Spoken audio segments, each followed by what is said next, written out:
యూట్రస్‌లో fibroids అనే సమస్యని ఈ మధ్యలో మనం తరచుగా వింటున్నాం.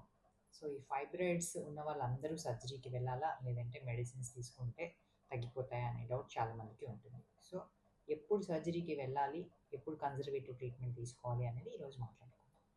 I'm doctor Anitha Reddy, consultant gynaecologist at Rajasekhar Reddy laparoscopy hospital.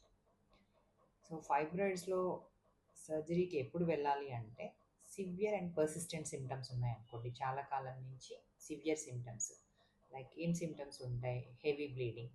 Heavy bleeding అవుతా ఉంది.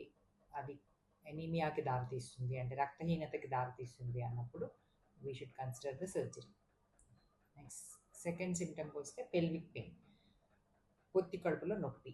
పొత్తి కడుపులో నొప్పి సివియర్‌గా ఉండడము, పీరియడ్స్ అప్పుడు సివియర్ డిస్మెనోరియా ఉండడము, ఇన్ బిట్వీన్ ద పీరియడ్స్‌లో కూడా పెయిన్ రావడము, ఇవన్నీ కూడా సర్జరీకి ఇండికేషన్స్.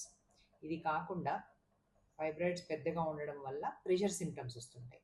అంటే యూరినరీ బ్లాడర్ మీద ప్రెషర్ వచ్చినప్పుడు అర్జెన్సీ, తొందరగా యూరిన్‌కి వెళ్ళాల్సి రావడము.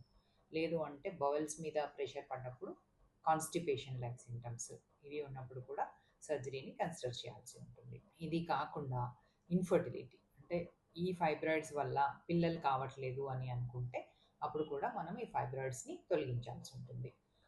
లేదంటే ఈ ఫైబ్రాయిడ్స్ ర్యాపిడ్‌గా పెరుగుతున్నాయి సైజు. అంటే ముందు చేసిన స్కాన్‌కి ఇప్పటికి చాలా సైజ్ డిఫరెన్స్ ఉంది.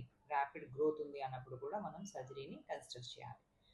కన్జర్వేటివ్ ట్రీట్మెంట్ మీద పెట్టాము అయినా తగ్గట్లేదు, నెంబర్ సైజ్ ఇంకా పెరుగుతుంది, పెయిన్, బ్లీడింగ్ ఎక్కువ అవుతుంది అన్నప్పుడు కూడా మనం సర్జరీకి వెళ్ళడం అనేది మంచిది. Thank you.